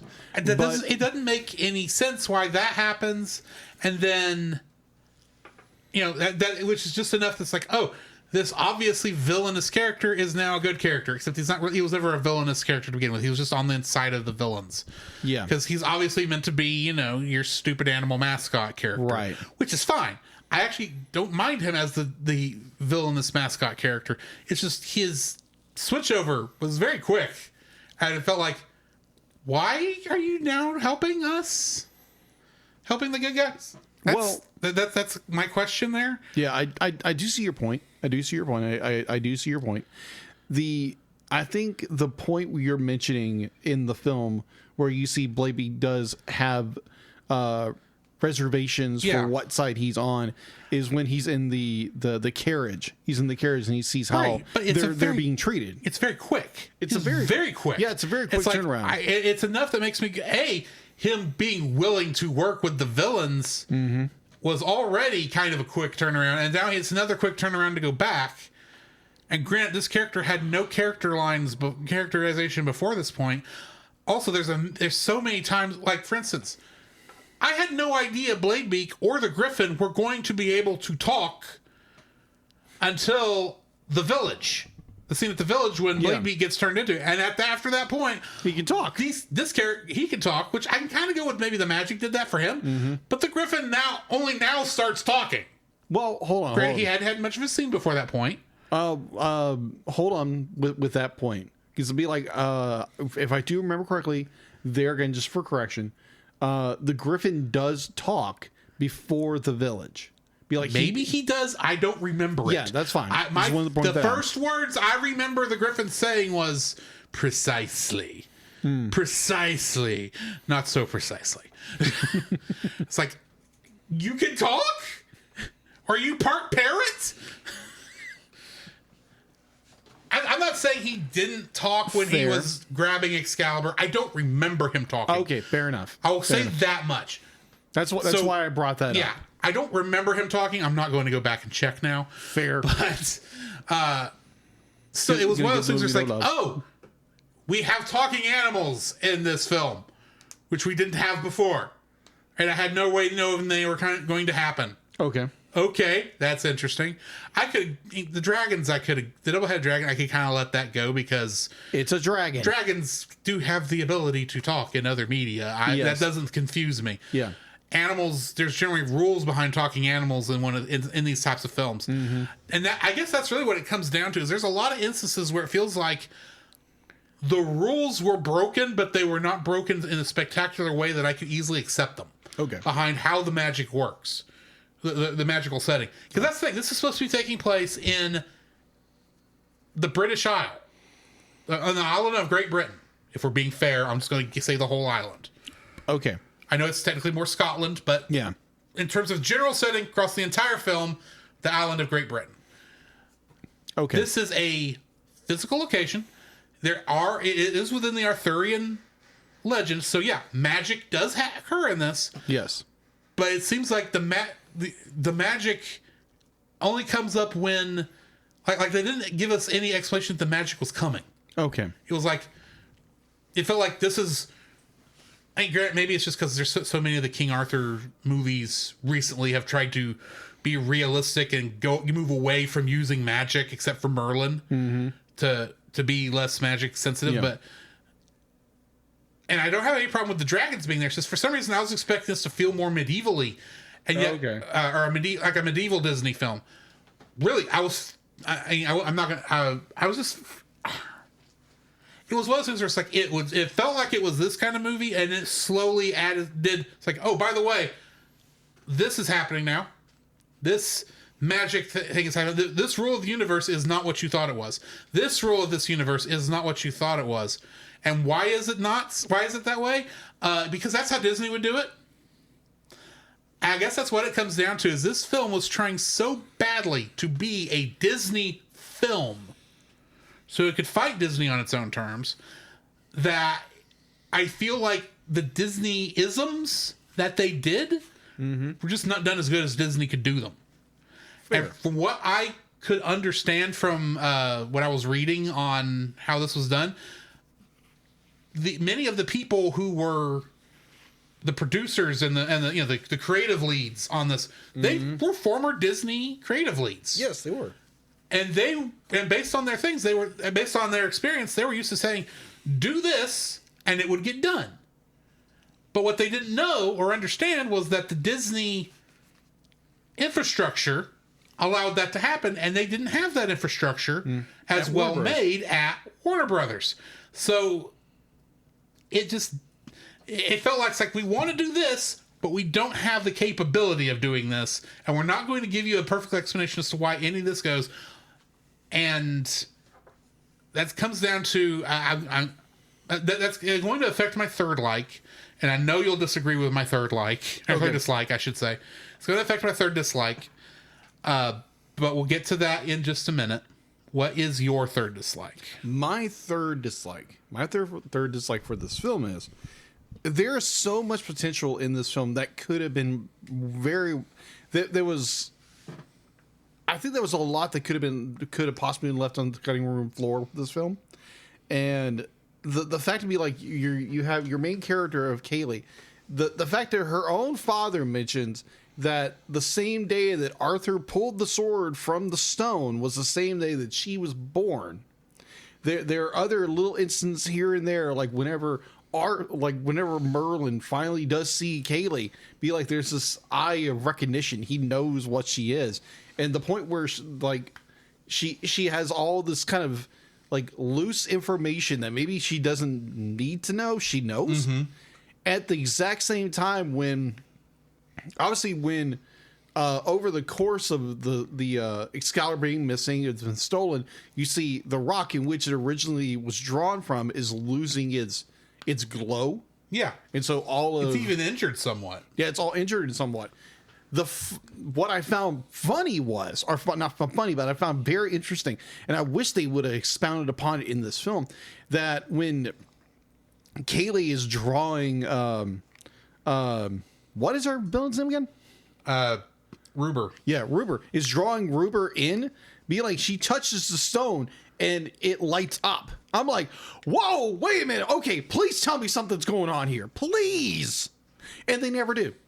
So I'm thinking there could have been something where Kaylee had some kind of powerful connection. I was like, oh my gosh, please say you're going to do something. Because be like, just anybody touching that stone is going to make it light up. Yeah. Be like, it's a magical stone. Be like, what if... I'm agreeing with you on what you're saying here. Yeah. And the thing that crosses my mind is what is that trying to tell us? Yeah, what is it telling us about Kaylee? Because the thought crosses my mind is, what if she's the next Queen of England? The Queen of the Britons. Yeah, Queen what of if she is Arthur's successor in this universe? Maybe. I mean, if the stone will react to her, then Excalibur should actually react to her in that way too. If she's the next one, but that's got to be because the sword, like I said earlier, it's got to be. It's not like Thor's hammer. It's a different rule set with that. Yeah, it's more like who is deemed worthy to wield Excalibur, and the only person in lore is Arthur. Yeah. And admittedly, I am not against them raising this character up to be on Arthur's level for this film, because this is not the character from the King's Damsel. No, it's not. This is based on that character, and if you are going loosely based, loosely based, and if you're going to, in this universe, in this IP, make her the successor to Arthur, that's fine. Yeah, but you got to give me more on that. Sorry. Oh, you're fine. I think there was a lot of lost potential with that, because you have that little scenes here and there. It's like, oh, okay, but like it was a movie that had to wrap itself up in order to, okay, the villain gets his upcomings. That's the word. Thank you. Upcomings. Spend that $2. Wicca. But it is just be like you see that potential. It's they could have done something with that. Or comeuppance. I'm sorry, I told you wrong. You're good. Either or. The villain is dispatched in the most, again, Disney way you can do it. And it's like, okay, but is he truly gone? We don't know. Because he's been, how would you describe that? His, he was vaporized, basically. Yeah, In fact, he was literally vaporized. the thought that crossed my mind was, I don't want to go, Mr. Stark. yeah, oh my gosh, yeah, kind of that same way. Yeah, it was like that. That was the effect long before that movie came out. Yeah. It's like, oh wow, you're just vaporized. And I think it was more like his own hubris, where he was so be like, I'm going to use this this potion which I got from these mysterious witches to infuse my own hand with Excalibur, who is a very ancient, powerful weapon which just turns dark. And you can use it to use your little spinny hand. He never uses the power of Excalibur. No. He only uses the sword. So he doesn't have the power of the sword. Because you see, Arthur does use it when he's defending himself. And it is just so... I think that's one of the things the film doesn't go into a good... No, it doesn't. Explanation for. As dumb as this character is... I think the biggest thing I don't think he believes in the power of Excalibur, and that's why he can't wield it. Yeah. So And that's a good idea for a concept, but Yeah. they don't go far with it. No, they don't. He's wielding Excalibur more for the symbolic nature of it, and that's why Yeah. he can't wield it like Arthur can. Yeah, he doesn't have the... he's not tapped into its power. He only like wield it as a physical weapon. Because it's physically attached to him. It's for some reason it rotates. That's the witch's magic. That's the witch's magic, apparently. But overall, I thought there was so much lost potential with this story. Be like, Kaylee could have been something so much greater. That it's like, oh, because she was born when Excalibur was this, and when Arthur, when he sees her, it's like he kind of is taken back. It's just like, wait a minute. Or like when Merlin finally sees her. It's just like he kind of acknowledges, like, okay, something's up. And be like, Merlin is a freaking, like, he's a wizard. Freaking wizard, people. This okay. guy knows things. First off, we're talking about Merlin here. Yeah, Merlin. Merlin ages backwards through time. Yes. So he ought to know Kaylee's future. Yeah. And he does nothing about it. It's like, Didn't you just see she touched the stone and it ignited? and like, shouldn't you know what happens to her in the future because you go Probably. backwards in time? Yeah, you've been there. You know what she does? Yeah, it's just Arthur? there is a lot of lost potential in this story that could have been so amazingly fleshed out if they would have just not gone for the the villain is vanquished and our two characters go off happily ever after. So I think much at that point more, they just but- they just like, okay, we've gone as far as we have to stop it now. So just knighted. Yeah, just knighted. Yeah, that's it. So again, so much lost potential that could have been in this story, in this movie. And it was like, oh, just knighted, the end. That's my third and final dislike. You know what your problem kind of boils down to? What would that be? This movie, unlike so many other films, was very much written by committee. Yes, in a way. You can definitely feel that. Now, don't get me wrong. Disney films are written by committee. Yeah. They have each character has their own writer in a lot of Disney films, especially during the Renaissance. But this feels more like there was not a central focus for this story. Agree. In some And the ways. committee's waffling it very much shows. But that's not my third and final dislike. What My is your- third and final dislike is the modern day references. Oh, Now, okay. I want to be clear. Okay. I am not talking about during the song. Oh, okay. I'm not talking about during If I Didn't Have You. Fair. I think it's a little cringy in that one, but I know what they're doing, and it's definitely it's like when you watch I Just Can't Wait to Be King in The Lion King. It's taking place kind of off the movie, but it's referencing what they're actually doing. You know what I mean? Yes. That's kind of what's going on here. That's why they're able to fade back in and out with no issues. So the modern references there, I don't like as well, but I am forgiving of them. Okay. What is the line that Garrett says as they're entering the dragon territory before they even meet Cornwall and Devon? Oh, I don't remember. What was it? This is Dragon Country. Oh, that's right. Why, thank you, Blind Hunter S. Thompson. Okay, in his defense, but like he knows the land. I know he does, but but that was like one of those lines that's written like so specifically, like that film that's about him, about Hunter S. Thompson. I can't think of the name of it. Fear and Loathing in Las Vegas. I've not watched it, but I know that scene. I'm like, okay, why did you make that reference? I don't understand that. And you have the fact that the vial has Acme written on it. I know what that's a reference to. And I don't want to think about the ramifications of the Warner Brothers existing in this universe. I'm sorry. Let's say the Warner Brothers. Well, I was thinking the Warner Brothers and the Warner sister, but basically any of the Looney Tunes cartoons existing in this universe. There's a couple other spots I'm 90% certain of that have the same issue. They're not coming to my mind right now. But there were so many of these. Look at the jokes that we're making. Look at this modern day reference. Isn't that funny? That took me out of the film. Fair. Look, I am all for jokes. I am all for modern day references when they work. And most of them in here felt like key jangling. Agreed. You know what I mean by that? Yes. Where it's not well thought of. It's just like you're holding up keys. It's like you're holding up keys. Hang on. To a 5-year-old and saying, "Look at the pretty. Look at the pretty. Isn't that pretty?" Yeah. Look at this. This has nothing to do with anything.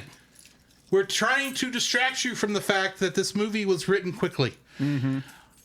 We're trying to say, isn't that great? Isn't this a funny joke? Now, I'm not saying that that some of those jokes aren't funny. Some of those jokes land pretty well. But when you're talking about on the whole, it does not work. And it takes me right out of the movie. And I think that's the most detrimental part of this, because most of the other stuff, to a degree, if I was still sucked into the film, I might write those off as, oh, that's just this film's quirk. It adds to its charm. I will be nitpicking more with those other points. But when you jangle this joke in front of me, it's like, what's the next thing you're going to do? Have some character in shades make a Men in Black joke? Are you going to make a Batman joke next? Huh? Is the Roadrunner gonna run across? Is Bugs Bunny gonna show up here in front of Excalibur and says, "Man, I took that wrong turn at Albuquerque"? Why? It throws me out of the film.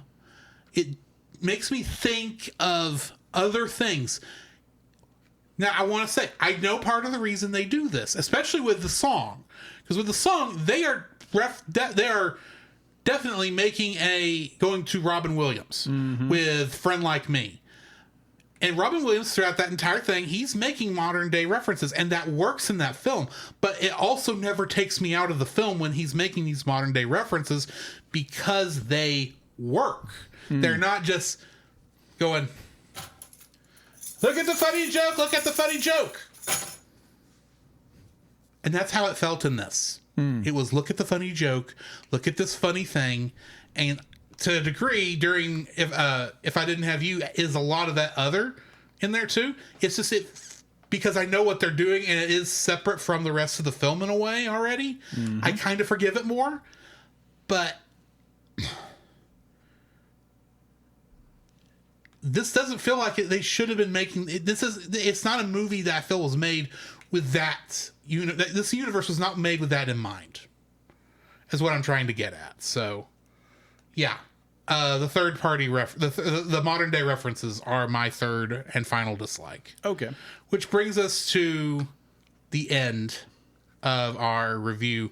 We need to rate the film. What are you rating it? I'm gonna give it a 7 because there are parts of the film. Most of the film I really enjoy. There are nitpicks in this film. I could nitpick this probably movies to death, like most films you can. Mm-hmm. But heck, I could probably nitpick Back to the Future to death. Oh yeah. But I just choose not to. I can nitpick Star Trek to death. Yeah. I have. But overall, I thoroughly enjoy this film. It is not a classic in any fashion or form. I see why people have such a nostalgia trip for this film. I get it and I see it. I see where there's so much lost potential. There's so much they could have done so much more. Maybe they could have gone with a darker theme, but they went with this. Hey, let's Disneyfy this. Again, I think this was the film's detriment, but the film's gain in some capacity. Mm-hmm. So I'm giving it a 7 because I really enjoyed it. If I ever had the chance to pick it up, I probably would, because apparently this thing has a slew of documentaries on it. So I might be interested in getting it. What are you rating it, Drew? I'm rating it a 6. This is a very meh film for me. It's not bad. It's not great. Okay. It's kind of there. There are things I like about it. There are things I don't like about it. But if we're talking about because I'm kind of rating this on my general overall feeling. Yes. On this film. My general overall feeling for this film is meh. Fair. And I'm sorry. It doesn't work with me. I'm not going to sit here and say, oh, it's horrible. No, it's got a lot of good points. I see why people enjoy this film. It's just not for me, and I kind of just feel meh afterwards, because, yeah, it's a film. It does an okay job with what it's doing. It's not really hitting anything out of the ballpark. That's just what it comes down to. It's just there.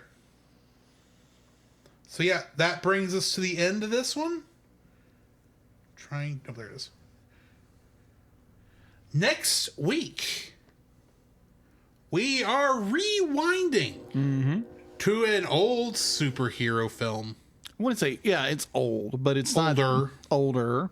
I mean, it's 20 years old. It's 20 years old, yeah. We were in high school when it came out. It did. And it is a classic, and I have been kind of wanting to watch it again, so I'm glad this is lining up this well.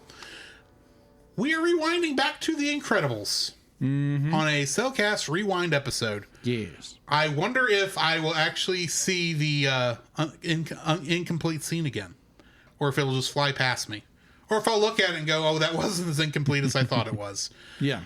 But yeah, join us next week for that. In the meantime, gonna hit some bumpers, and then we'll talk about some Batman.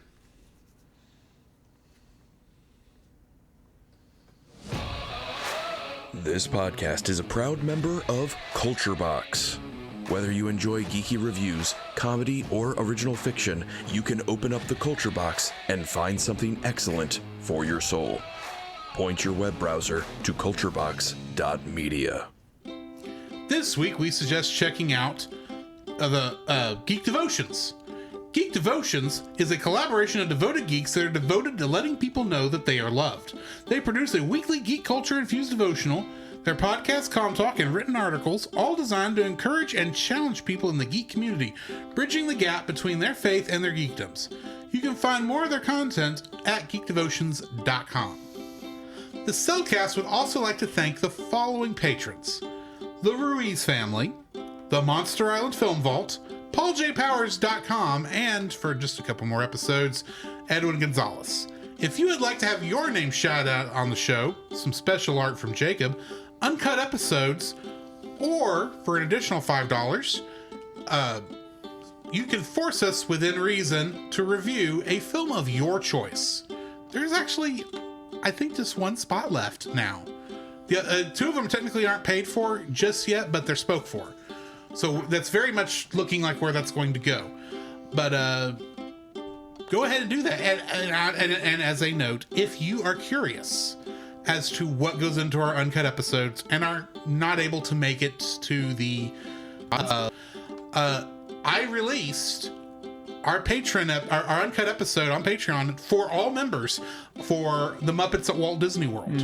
So go give that a listen if you want to see what it's like to hear us get lost A lot. in our ways. So also go check out our Redbubble store for t-shirts and other artistic gifts, apparel and stickers and such like that.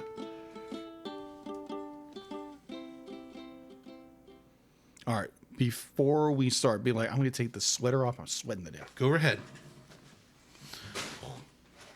So we are taking a break while Jacob undresses. Oh, shut up. Flop. I am kidding. He's just getting comfortable, and I understand why. It is very warm in my apartment. Yes, and I've been wearing this all freaking day with a very nice cold day. Yeah, I was unaware, yeah, I know that Drew keeps his apartment fairly warm in the winter. But wearing that pullover, sorry for the mess with the hair. No worries. But yeah, so I'm down 2 layers now, which is good. And I actually breathe. Oh my gosh. Whereas I'm still only in 1 layer. Yeah. Though I am ready to get comfortable for the evening, I will say. Yes. Let's not see that on air, please. Trust me, we will be off the air before that happens. Y'all may be seeing Roy's stream for all we know by then. All right. So, yeah. Let's get into some Batman. I am vengeance. I am the night. There is a song the good folks sing. Song the good folks sing.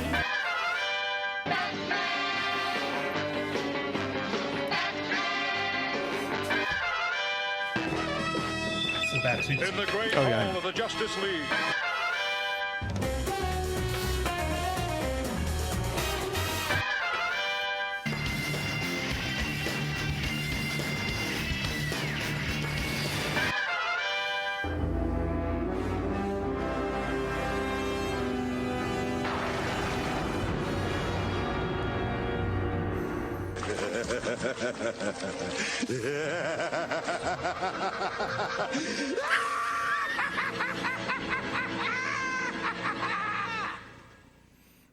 I love how red your face gets when you do that. Oh, For as quiet as you're being when you are referencing that laugh, you just get you into just it. get fully into it, and all the blood rushes to your head. Anyways, yeah. Tonight's first episode is Vendetta. Mm-hmm. First aired October 5th, 1992. Yeah. It was production episode 23, broadcast episode 21, directed by Frank Parr and written by Michael Reeves. This episode introduces Killer Croc, who was played by Aaron Kincaid. In this episode, the dark past of Batman's tormentor, Detective Harvey Bullock, is brought to the surface when crooks that might reveal him as a criminal mysteriously begin to disappear. Now the hero who Bullock's been trying to put away must unravel the frame-up, whose trail leads to mutant wrestler Killer Croc. Mm-hmm. When Batman is going through the filing cabinets during this episode, searching for Bullock's file, he passes a file for J. Barr, perhaps a reference to James O'Barr, who is the creator of the Crow comic book series. Oh, okay. He also passes an N period bait file, which in the original script written by Michael Reeves, the ending shows Killer Croc escape to a SeaWorld park where he gets knocked into a pool of electric eels. Frank Paul rewrote the ending, and it's his ending that's shown. This is the first time that Waylon Jones, aka Killer Croc, makes his appearance. Mm-hmm. Spider Conway may refer to Killer Croc's co-creator, writer Jerry Conway, who also wrote Spider-Man for a time, perhaps explaining the anime character's first name. Originally, Killer Croc's first story was going to be his origin story, which would have been greatly different from his origin in the comics. He would have been an animal trader who was bitten by a lizard, giving him a disease that mutates him into Killer Croc, who then plans to create an army of reptiles in the sewers to terrorize Gotham. Obviously, this story was scrapped because it was deemed too far-fetched. Tell that to the writers of Spider-Man. That is true. Specifically, the Amazing Spider-Man film. That's kind of what they were wanting to do with the lizard in that one. Gosh, yeah, that was such a... Do not get me wrong. I enjoyed Garfield's performance as Spider-Man. That might be a hot take. Or his, I don't think it is. Or his performance as Peter Parker. I thought it was a great performance. But there's a lot of other things about that film. Right. Especially Dr. Connors gets turned into the lizard, and then all of a sudden he wants to turn everybody else into lizards. Like, it might be in the comics. I don't know. I'm not a big comic reader. I like comic art. But it's like, okay, cool. That is just it's like you're going to reference that. It's like, oh, okay. I can see where that would go, but that's just going to be a very convoluted story. Right. Like it is in Spider-Man. Anyway, why don't we jump into before we draw the ire of one Branson Boykin, why don't we go ahead and go into our thoughts on this episode? Yes. What are your thoughts? My thoughts, like, okay, there again, as an audience, we've never liked Bullock as a character. He's not always supposed to. Not supposed to, obviously. He's kind of a sleazy, undercutting kind of character. He's out for himself, kind of cop. You know, kind of like the worst portrayal of a cop you're gonna get is Bullock. And the fact to be like his past is starting to come back and start to haunt him, and Commissioner Gordon takes him off the case, and the case still kind of follows him, and Croc kind of finally reveals himself. I do like Croc's reveal as a character. It was like, okay, this was interesting. And we do kind of get a backstory for him, why he's this and why he was in the wrestling business. He was a sideshow character. It kind of makes sense for a character like him. And you do kind of get a more of a sense of who he is, that, it's like, oh, you never understand, because we like how, freaks like me grow up. You never understood, the way I lived. And it's like, okay, that's interesting, because you get that in Batman villains a lot. And it's okay, I appreciate that. The trying to frame Bullock, well, I think in some ways you really don't have to try to frame Bullock, because Bullock does a lot of shady stuff that probably should have got him either suspended or thrown in jail for misconduct or something like that. But the point that got me that threw me a little bit, and literally threw me a little bit, was the toothpick. Because it's claimed that Croc planted the toothpick. But if memory serves, now correct me if I'm wrong, did Bullock flick that toothpick and it fell on the ground? And then it was just magically, they made the assumption that, Croc planted it. Now, I may be misremembering this episode. Because I don't think those are meant to be the same toothpick. No, probably not. I think what happened was, I think what happened was Killer Croc knew that Harvey chewed on toothpicks. Bullock. Yeah. That Bullock chewed on toothpicks. Yeah. And I think the primary reason they showed so much of Bullock chewing the toothpick in the scene before that was to remind us, to make it obvious to the viewer that that Bullock might be the criminal. I mean, granted, we all kind of knew he wasn't because of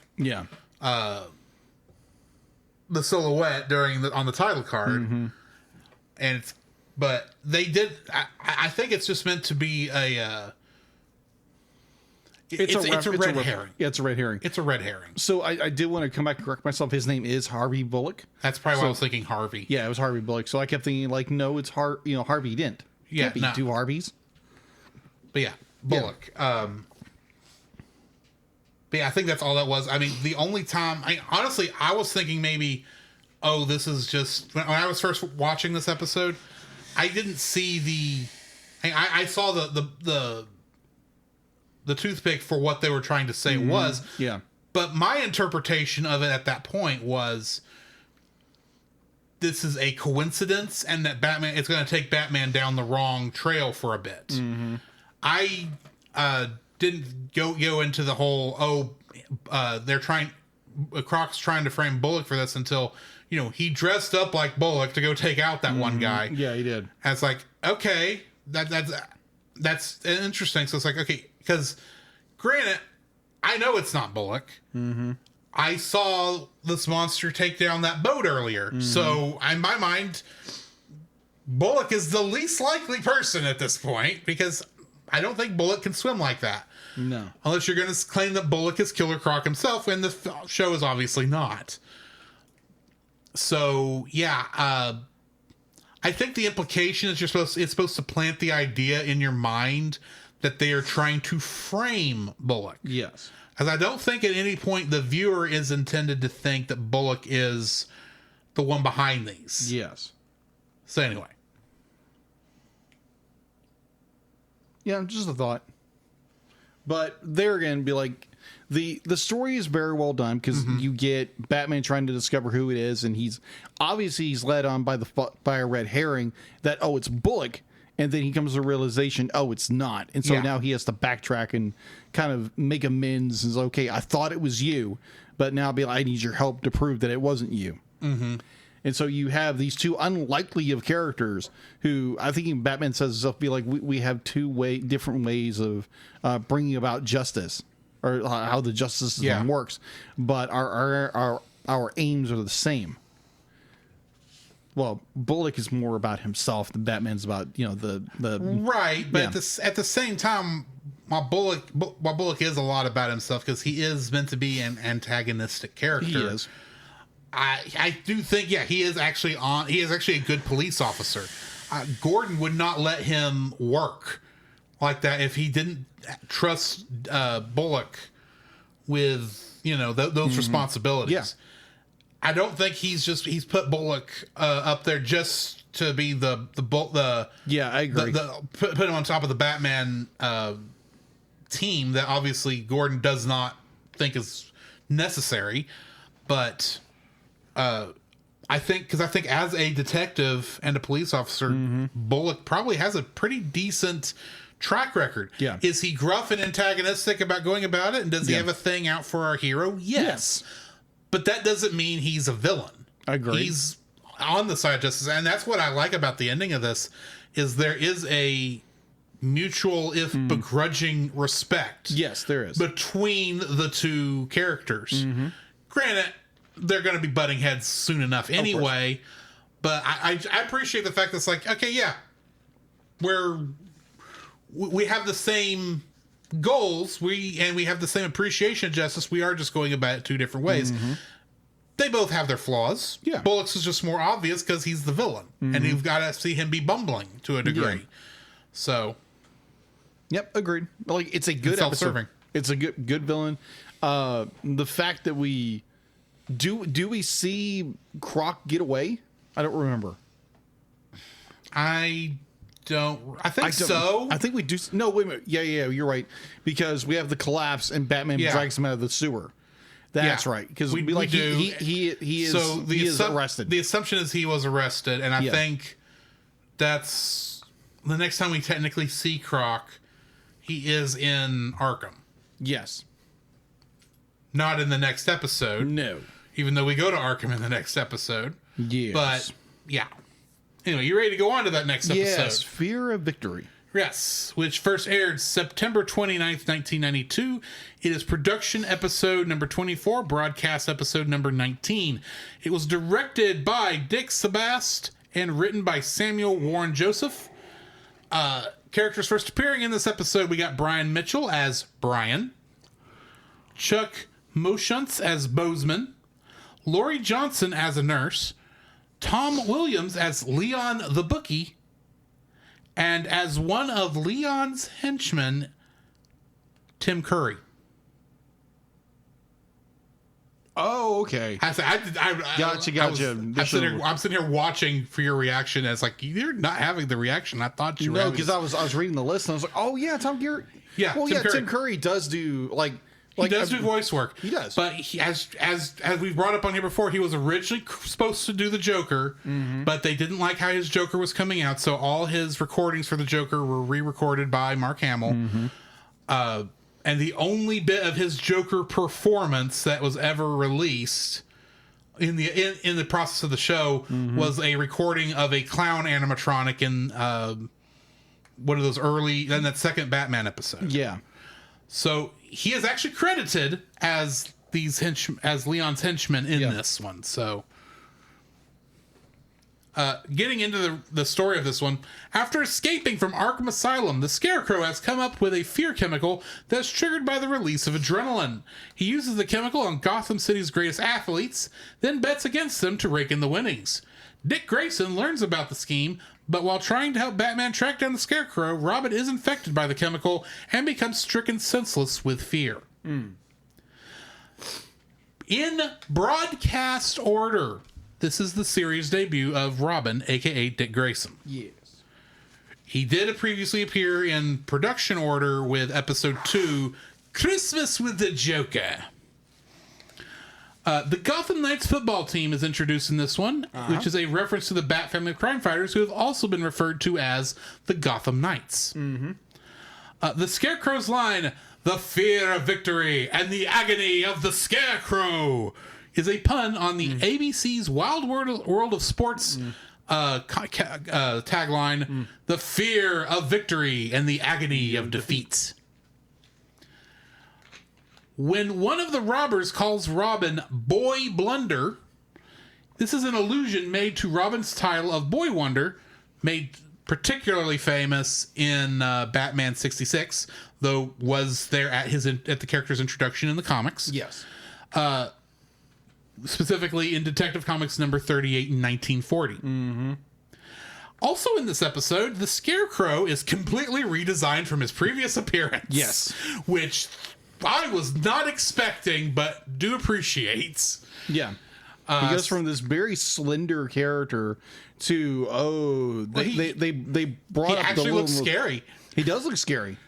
So, yeah. I remembered this episode. I assumed that this was a much later episode after Robin was a much more established character. I didn't know this was his first broadcast episode. So I remembered the whole thing with the fear toxin and the letter, which, boy, was that kind of prophetic of the letters with what was that anthrax disease? Anthrax in after 2001. But because that was the first thing I thought of. Yeah. But yeah, this is an interesting little story. I mean, I seeing characters' fears is always kind of interesting.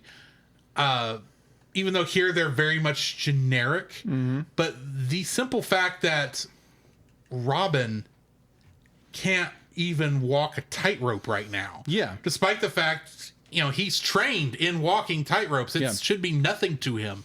And he can't do it and has to work through that fear. I thought that was extremely interesting. Yes. And this is a fun little story with everything. I knew it was a Scarecrow immediately, and I kind of knew. I appreciate that this is not some big revenge scheme. It's just, I need money for my experiments, and this is the only way I know to get it, is betting against everyone else. It's like, you didn't think people were going to catch on to any of this?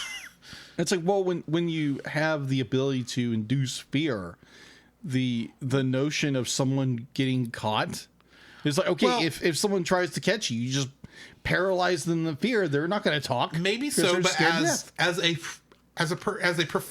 scientist who was studying fear, yes, which he still is, he still has that knowledge. Yes, you would think he would have the foreknowledge or the forethought to think perhaps these people these athletes need to be mostly just spooked when the adrenaline hits, not full on scared that they're being attacked by monsters. Yeah.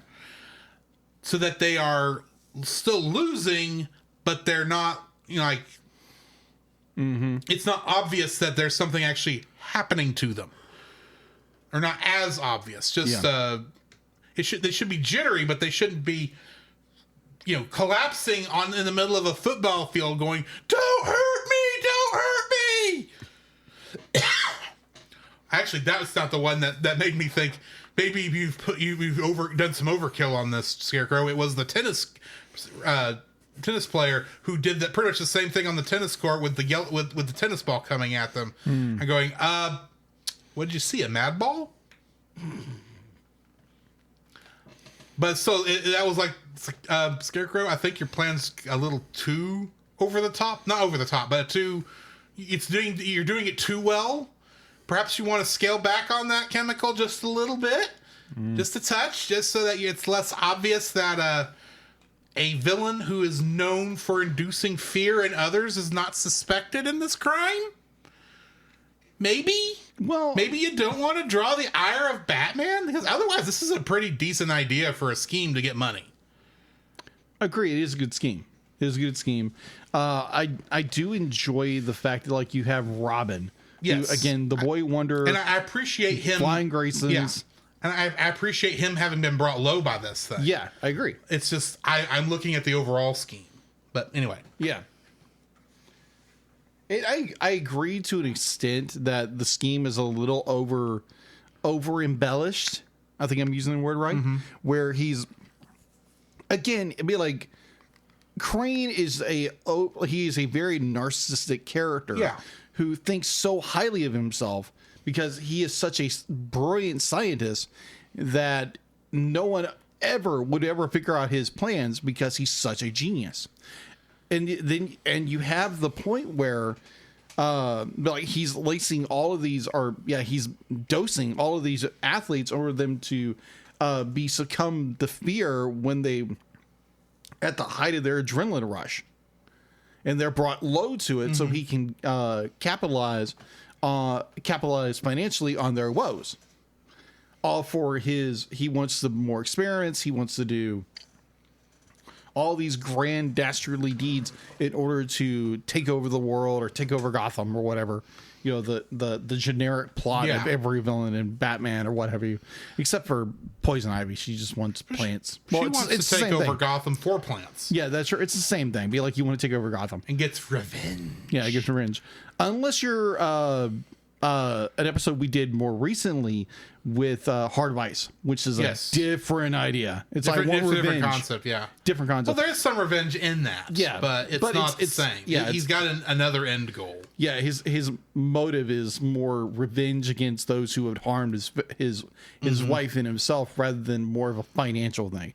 Because with Croc, it's more of a financial thing. He wants more revenge against those who put him away, kind of thing.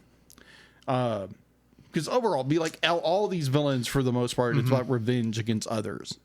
I do appreciate the practicality of what Scarecrow was doing here. It's just, I'm looking at that and going, it's like, even if, for the scheme to succeed, if somehow you didn't draw the attention of Batman, which you have to be thinking at this point, he's going to it's going to happen. He's going to be around. But even if somehow it didn't, what's going to happen is eventually the people who run these events are going to start playing it safe and like not doing them. Yeah. I'm thinking to Space Jam, where all the basketball players were losing their ability due to the little aliens stealing it, and they literally like quarantine the players so that the disease can't, whatever this thing is, doesn't go, and they like shutter like the stadiums because no one will play. And I'm thinking, technically, I know that's an exaggeration in that film, but you let this fear thing go on long enough, they're gonna be thinking there's more to it than just it'll one or two people getting spooked. Yeah, it'll turn into a panic. They're already mentioned. The news was already talking about how there was a rash of these things going around, or rash of these events. Yeah. So he didn't have much longer to be able to cash in. Yeah, on betting against these teams. But Anyway. Yeah, I do like where Robin does have to overcome his fear of his that part of the story I like. It's so good. It's so good. Like, you have Robin, who is this very brave boy wonder who is now crippled by fear, that he's so afraid to do anything that'll heighten his adrenaline, to the point where he's trying to push himself and he's still scared. And the point where he sees the vial falling, he knows he has to do it. And like you see and hear his intrepidation of, oh my gosh, I'm scared to death, but I still have to do this. And even to the point at the end of the episode, he's still trying to get over it. It's something like he's kind of working on. So I don't know if we see any more of that later on, but it's a good thing. I thought it was a very good story beat, where you have one of our main characters at this moment who is crippled by this. I know Batman at one point is crippled by fear. And I think the last Scarecrow episode. Yeah, the last Scarecrow episode. That's actually when we got the famous line, Yeah. I am vengeance, I am the night. It's because that was him overcoming his fear. But I'd be like, again, good story, good episode. I wouldn't say it's a Heart of Ice episode or Two-Face. But this is a fun episode. It's a fun episode. Do not get me wrong. Yeah. So looking forward to the next episode, which will be The Clock King and Dreams in Darkness. So join us for that. Next time. In the meantime, also, as we said earlier, we are also doing The Incredibles next week, so join us for that. But I think that's going to be it for us. Yes. In the meantime, this has been Drew. This is Jacob. And we'll catch you in the next frame. To follow Jacob and Drew's individual internet exploits, check out the Linktree links in the show notes. You can email us at thecellcastpodcast@gmail.com. Follow us on Twitter or X at @cast_cell. Follow our Facebook page, The Cellcast Podcast, and join our Facebook group, The Cell Nation, our YouTube channel, Cellcast, and our Rumble channel, The Cellcast Gaming. You can join us every Friday night at 7 p.m. Central for our live recordings of our episodes on Twitch, Facebook, YouTube, and Rumble. You can also join Drew on those same streaming channels on Tuesday nights at 8 p.m. Central for gaming streams. You can listen to our podcast on Apple Podcasts, Spotify, or anywhere else fine podcasts can be downloaded from. Please rate and review us where you found us. Our theme song is Drop and Roll by Silent Partner. Our bad movie theme is It's Party Time by Gregory Snegoff, with additional audio from the film Titanic: The Legend Goes On, and Remember That Cell with a single L.